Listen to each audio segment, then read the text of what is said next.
కూటమి ప్రభుత్వం వ్యవసాయానికి అత్యంత ప్రాధాన్యత ఇస్తోందని మంత్రి అచ్చెన్నాయుడు స్పష్టం చేశారు. వ్యవసాయ అనుబంధ రంగాలపై 20% వృద్ధి తేవాలని సీఎం చంద్రబాబు సూచించారని మంత్రి అన్నారు. వ్యవసాయంతో పాటు హార్టికల్చర్కు ప్రాధాన్యత ఇవ్వాలని సీఎం చెప్పినట్లు వివరించారు. వ్యవసాయ అనుబంధ రంగాల మీద 20% గ్రోత్ తీసుకురావాలనేది ముఖ్యమంత్రి గారి యొక్క ప్రధాన ఆశయం. ఎందుకంటే ప్రజల జీవన ప్రమాణాలు మార్చే అత్యంత కీలకమైనటువంటి ప్రాథమిక రంగంపై ఇంత దృష్టి ఎందుకు పెట్టామంటే కూటమి ప్రభుత్వం వ్యవసాయ రంగానికి వ్యవసాయ అనుబంధ రంగాలకి అత్యంత ప్రాధాన్యత ఇస్తున్నటువంటి విషయం కూడా ఈ సందర్భంగా తెలియజేస్తున్నాను. దానికి అనుగుణంగా ప్రణాళికలు అమలు చేసేందుకు ముఖ్యమంత్రి గారు చాలా సూచనలు చేశారు, చాలా లక్ష్యాలను కూడా నిర్దేశించారని చెప్పి సందర్భంగా తెలియజేస్తున్నాను. ఈరోజు రాష్ట్రంలో దేశంలో ఆహారపు అలవాట్లన్నీ కూడా మారుతున్నాయి. దీనికి అనుగుణంగా మనం కూడా మారాలి. ఈరోజు వ్యవసాయంతో పాటుగా హార్టికల్చర్కి కూడా అత్యంత ప్రాధాన్యత ఇవ్వాలని చెప్పి ఈరోజు నిర్ణయం తీసుకొని అనేక నిర్ణయాలు కూడా ముఖ్యమంత్రి గారు చెప్పడం జరిగింది. ఈరోజు ప్రభుత్వం ఇస్తున్నటువంటి సబ్సిడీలు కానీ, నూతన ఆవిష్కరణలు కానీ, సాంకేతిక సహకారంతో హార్టికల్చర్లో ఉత్తమమైనటువంటి ఫలితాలు సాధించవచ్చు. ఇప్పటికే చాలా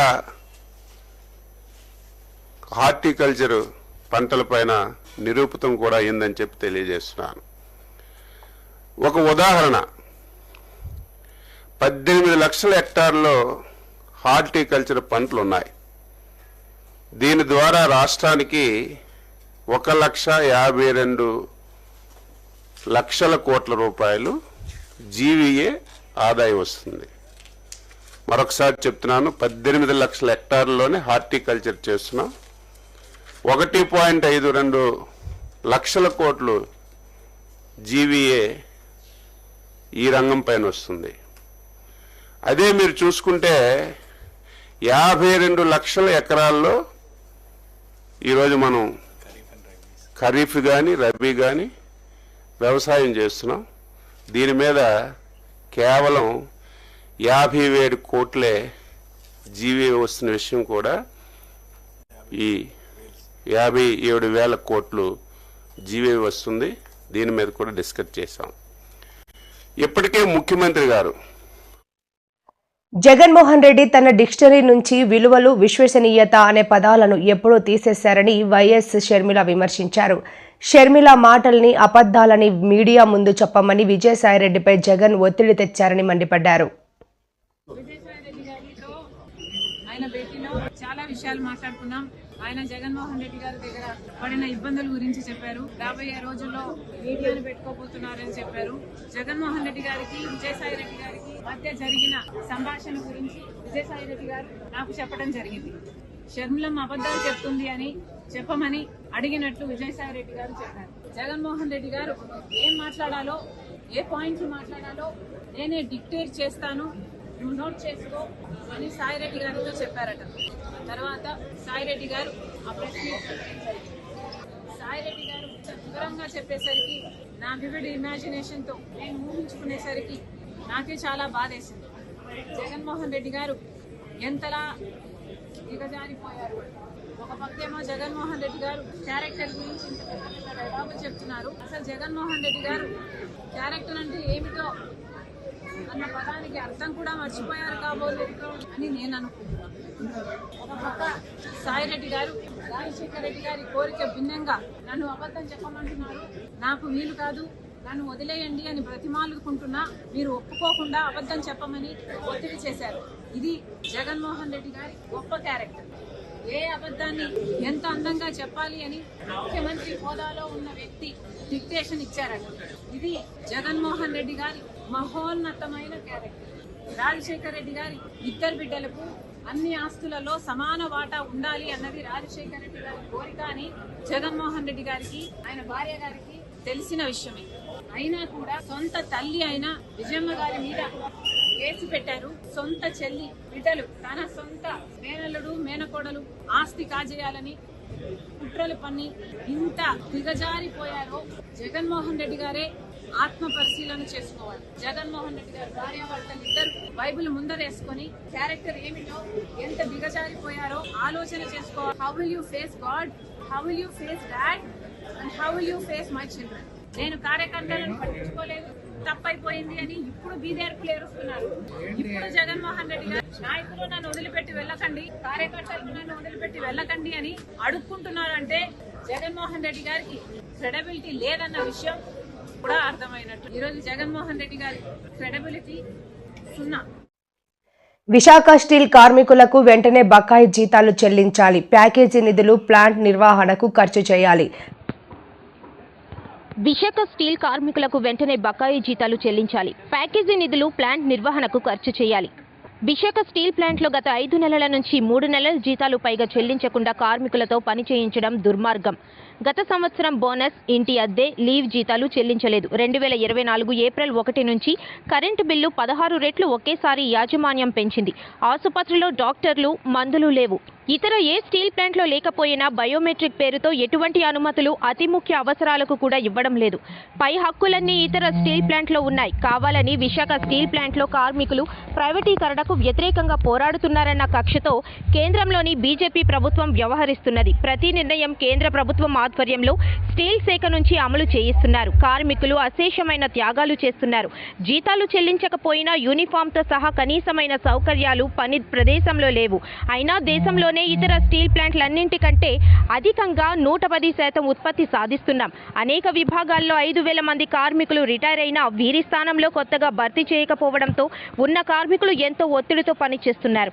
ఈ ఉత్పత్తి సాధించే కార్మికులకు జీతాలు చెల్లించకుండా పనిచేయాలనడం అత్యంత హేయం. 3 సంవత్సరాలు మీరు అమ్మాలని నిర్ణయించిన తర్వాత స్ట్రాటజిక్ సేల్ పెట్టిన తర్వాతే నష్టాలు వచ్చాయి, అంతకుముందు లాభాలు వచ్చాయి. 2020-21 సంవత్సరం కూడా మీరు 21 జనవరి 27వ తేదీన ప్రకటించిన సంవత్సరం కూడా 948 కోట్లు లాభాలని, నికర లాభాలనేటువంటిది వచ్చాయి. తర్వాత మీరు నష్టాల్లోకి నెట్టారు. ఇంత ఉత్పత్తి చేసిన 110% ఈరోజు మేము ఉత్పత్తి తీసుకొచ్చిన ఈ సంవత్సరం నష్టాల్లో తీసుకొస్తారు. ఎందుకంటే ఈరోజు ముడి సరుకు, ముఖ్యంగా ముడి ఇనుప ఖనిజం ఖరీదు అనేటువంటిది సొంత గనులు ఉన్నటువంటి పబ్లిక్ సెక్టార్ స్టీల్ ప్లాంట్లకి కేవలం 600-700 రూపాయలకి ఒక టన్ను వస్తుంది. కానీ వైజాగ్ స్టీల్ ప్లాంట్ 6,300 రూపాయలు సగటున గత సంవత్సరం అంతా కూడా ముడి ఖనిజం కొనుక్కోవడం జరిగింది. సుమారుగా 8 రెట్ల నుంచి 10 రెట్లు అదనంగా కొనడం వల్ల ఆ భారం అనేటువంటిది తీవ్రంగా ఉంది. అందుకని వైజాగ్ స్టీల్ ప్లాంట్ నిజాయితీగా రక్షించండి, చిత్తశుద్ధిగా చేయండి. ఈరోజు కేటాయించినటువంటి స్కీము ప్యాకేజీలో కార్మికులకు జీతాలు ఇవ్వండి, ముందు ముడి సరుకులు వాడండి, ప్లాంట్ సమర్థవంతంగా నడిపించండి. దేశంలో నంబర్ 1గా నడుస్తుంది. కానీ కావాలనే కేంద్ర ప్రభుత్వం ఈరోజు సమర్థవంతంగా నడపాలనుకోవడం లేదు. దీన్ని బలహీనం చేసి, సిక్కు చేసి దీన్ని ప్రైవేటు వాళ్ళకి కట్టబెట్టాలనేటువంటి కుట్రతో వ్యవహరిస్తుంది. మీ కుట్రలు మారండి, ప్రజానీకంలోకి తీసుకెళ్తాం. రాష్ట్ర ప్రజానీకం యావత్తులోకి కూడా ఈరోజు స్త్రీలు, కార్మికులు, అట్లాగే కార్మిక సంఘాలన్నీ కూడా రాష్ట్రం అంతా అవసరమైతే తిరుగుతాం. రాష్ట్ర ప్రజానీకానికి యావత్తు కూడా వాస్తవం. భీమిలి నియోజకవర్గంలో వైసీపీకి ఎదురు దెబ్బ తగిలింది. ఆనందపురం మండలం రామవరం పంచాయతీకి చెందిన సీనియర్ వైసీపీ నాయకుడు భీమిలి మార్కెట్ కమిటీ మాజీ చైర్మన్ కాకరపూడి వరహాల రాజు, ఆయన కుమారుడు వైసీపీ పాడేరు ఎన్నికల ఇన్ఛార్జ్ శ్రీకాంత్ రాజు తమ అనుచరులతో కలిసి టీడీపీలో చేరారు. బుధవారం సోంట్యాంలో జరిగిన సభలో భీమిలి ఎమ్మెల్యే గంట శ్రీనివాసరావు టీడీపీ కండువాలు కప్పి వారిని పార్టీలోకి ఆహ్వానించారు. ఈ సందర్భంగా శ్రీకాంతరాజు మాట్లాడుతూ 2014-19 మధ్యలో మంత్రిగా గంట శ్రీనివాసరావు పెద్ద ఎత్తున చేపట్టిన అభివృద్ధి కార్యక్రమాల ఫలితంగానే 2024లో ప్రజలు ఆయనకు 92,000కు పైగా భారీ మెజారిటీ ఇచ్చారని చెప్పారు. తమ ప్రాంతాన్ని అభివృద్ధి చేసుకోవాలనే సంకల్పంతో గంట శ్రీనివాసరావు ఆధ్వర్యంలో టీడీపీలో చేరామన్నారు. గంట ఏ బాధ్యతలు అప్పచెప్పినా వాటిని నిర్వర్తించి నియోజకవర్గంలో పార్టీని బలోపేతం చేస్తానని తెలిపారు. కనమం ఎంపీటీసీ గొలగాని కృష్ణ, మాజీ సర్పంచ్ సీతారామరాజు, సోంట్యాం సొసైటీ మాజీ డైరెక్టర్ ఎం సత్యబాబు సహా 200 మంది గంట శ్రీనివాసరావు ఆధ్వర్యంలో టీడీపీ తీర్థం పుచ్చుకున్నారు.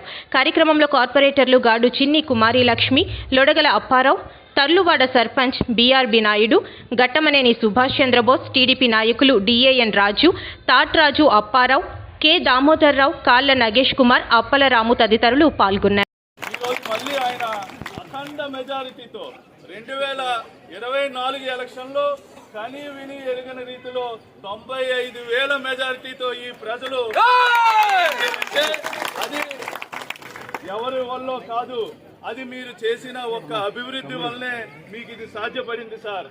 ఇక మీదట మేము కూడా మీ అభివృద్ధిలో అడుగులో అడుగు వేస్తూ మీ సారథ్యంలో ఈ భీమిలి నియోజకవర్గానికి కానీ పంచాయతీలకు కానీ అభివృద్ధి చేయడానికి మీ వంతు సహకారంగా మా వంతు సహకారంగా మీ ముందు నడుస్తామని మీ వెనకాతల ఒక నాగ చైతన్య హీరోగా దర్శకుడు చందు మొండేటి రూపొందించిన తాజా చిత్రం తండేల్కు ప్రేక్షకుల నుంచి విశేష స్పందన వచ్చింది. శుక్రవారం విడుదలైన ఈ చిత్రం విజయవంతంగా ప్రదర్శితమవుతోంది. తండేల్ విజయం పట్ల హీరో నాగ చైతన్య హర్షం వ్యక్తం చేశారు. సోషల్ మీడియా ఓపెన్ చేసి లేకపోతే మెసేజెస్ చూసిన, ఫోన్ కాల్స్, ఇంత పాజిటివిటీ నేను విని ఎన్నో నాలైంది. I missed it. ఫైనల్గా మళ్ళీ నాకు తిరిగి వచ్చింది. I'm so thankful. నిజంగా thank you all very much. పొద్దున్న నుంచి ఒక సూపర్ హిట్ టాక్ అలా పెరుగుతూ వెళ్తూ ఉంది.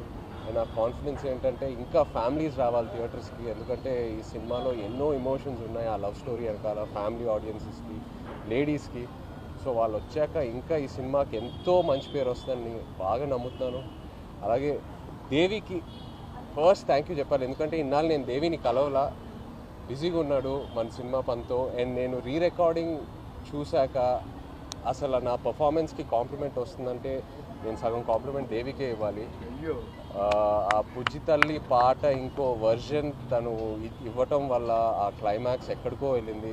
అండ్ ఎన్నో కమెంట్స్లో దేవి దేవి దేవి దేవి యువర్ రాక్ స్టార్, సూపర్ అని చూస్తూనే ఉన్నాను. So thank you Devi, really thank you Devi. And మన తండేల్ అరవింద్ గారికి ఎన్ని థ్యాంక్స్ చెప్పినా సరిపోదు. అరవింద్ గారికి, వాసుకి, చందుకి నమ్మి ఈ కథ, ఈ క్యారెక్టర్ నా నుంచి ఎంతో దూరంగా ఉన్నా కూడా పర్లా నన్ను నమ్మి ఆ ట్రాన్స్ఫర్మేషన్కి టైం ఇచ్చి అందరూ కలిసి నన్ను సపోర్ట్ చేసి ఫైనల్గా ఈ అవుట్పుట్ వచ్చింది. సో ఏ క్రెడిట్ అయినా it's always to my team. Chandu, Vasu, Aravind garu, అలాగే శ్యామ్ గారు, నాగేంద్ర గారు, సత్య గారు, అందరికీ thank you all so much. ఇంకా ఇప్పుడే we will start our promotion. Thank you media. First నుంచి మీరు చాలా సపోర్ట్ ఇస్తూ వచ్చారు.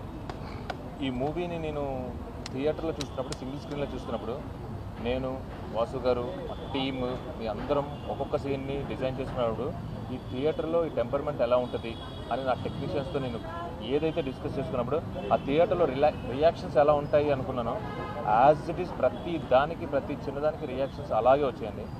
So happy. ఇక్కడితో ఆగిపోలేదు, ఇక్కడ నుంచి మొదలైంది. ఇక్కడ నుంచి నెక్స్ట్ 2 weeks మళ్ళీ ఏదైతే ఉందో వీఆర్ కీపింగ్ బ్యాక్, వెళ్తాం, ఈ ప్రమోషన్స్ అంతా చేస్తాం. అరవింద్ గారు అన్నట్టు మేడం చూస్తున్నారు కదా, ప్లీజ్ సహకారానికి ఏంటంటే మా సినిమాని మేము అనుకున్న ప్రకారం మీకు నచ్చి మీరు సూపర్ హిట్ చేసినందుకు మీ పుల్లారావు హైకోర్టు ఆదేశాలని వక్రీకరిస్తూ నాపై కేసు నమోదు చేయించారు. నాకే నా కుటుంబం ఉంది, నీకు లేదా పుల్లారావు అంటూ మంత్రి విడుదల రజని ఘాటు వ్యాఖ్యలు చేశారు. అధికారంలోకి వచ్చి 9 నెలలు అవుతా ఉంది. అనేక అబద్ధపు హామీలు, మాయమాటలు, సూపర్ 6 అని, 7 అని ఇలాంటి మోసపూరిత హామీలు చెప్పి ప్రజలకు ఆశ చూపించి వాళ్ళ చేతిలో ఓట్లు వేయించుకొని కూటమి ప్రభుత్వం అధికారంలోకి వచ్చింది. కూటమి ప్రభుత్వానికి చెందినటువంటి ముఖ్యమంత్రి చంద్రబాబు నాయుడు గారు రీసెంట్ టైమ్స్లో మనం చూసాము, డబ్బులు లేవని ఇచ్చినటువంటి హామీల్ని ఇప్పుడప్పుడే అమలు చేయలేమని తేల్చి చెప్పేశారు.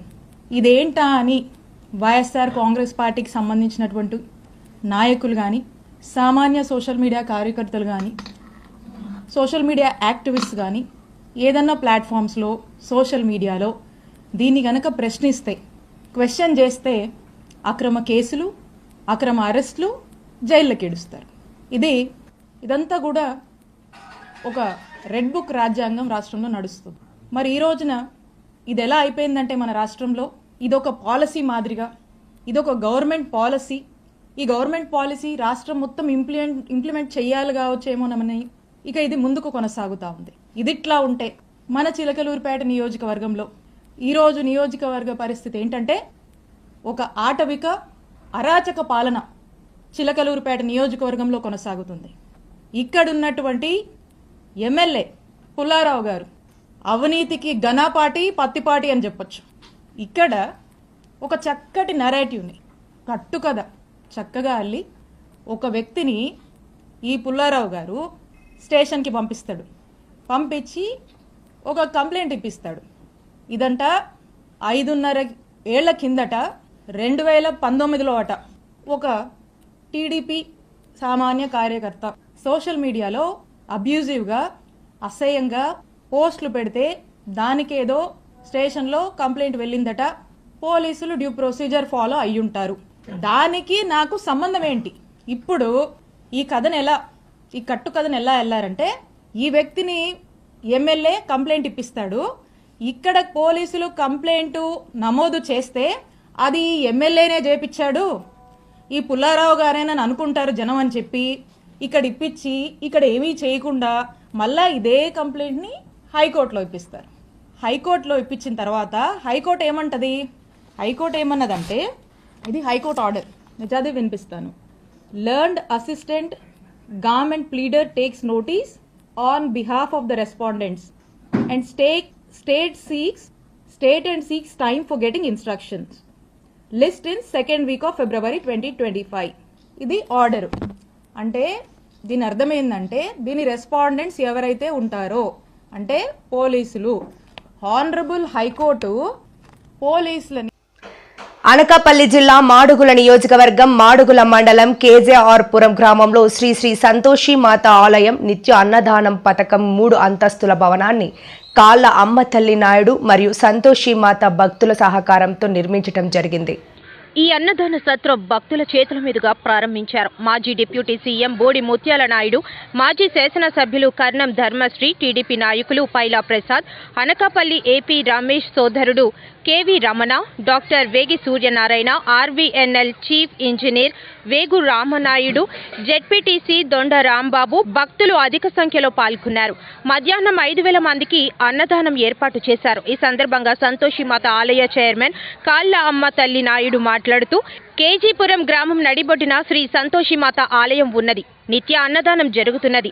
ఈ అన్నదానం కావలసిన సత్రం లేకపోవడంతో మారుముఖం కొండమ్మ అనే దాత సుమారు 3 సెంట్లు నిత్య అన్నదానం క్రింద స్థలం దానం చేశారు.